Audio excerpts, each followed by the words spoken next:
I want to ask you a question today. And that question is, do you have a healthy relationship with God? And how would you know?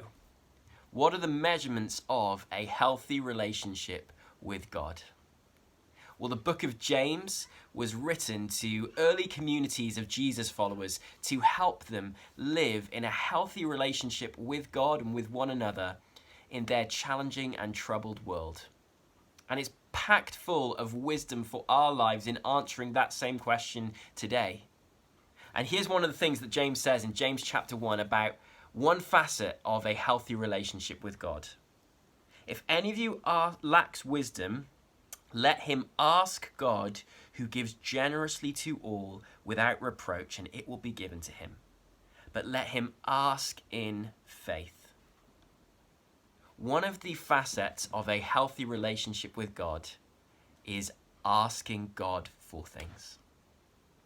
I'm a father of 2 sons, I've got 2 little boys, and it would break my heart if they didn't feel like they could ask me for things. Because in asking me for things, they are revealing some things about how they understand who I am. In asking me for things, they believe that they are loved by me, that I want to give them good things. In asking me for things, they believe they have access, that they can come to me. In asking me for things, they believe that I have some power to deliver on the resources that they need.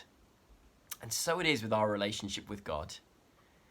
Jesus, in teaching his disciples to pray in Luke chapter 11, when his disciples came to him and said, "Master, teach us how to pray," he gave them the Lord's Prayer, some famous words that help us to relate to God as our Father in heaven.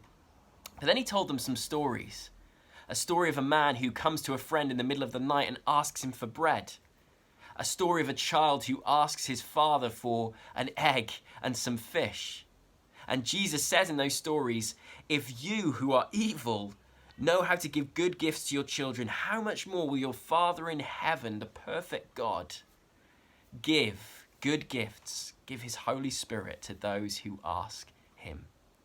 And in these stories, Jesus is revealing that to be a follower of him means that we ask God for things. As James says here in James chapter 1, we are to ask with faith.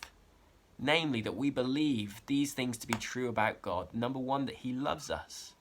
We can ask him for things because he is our Father in heaven. He desires our best. He's shown how much we mean to him in sending his only Son from heaven to earth to die in our place, so that we could secondly then have access to him.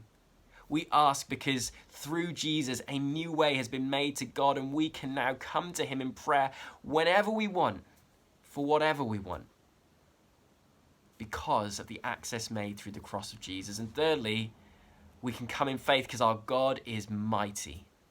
He is the King of Kings, the Lord of Lords, the one who owns and made heaven and earth. He is mighty. He has all the resources we need.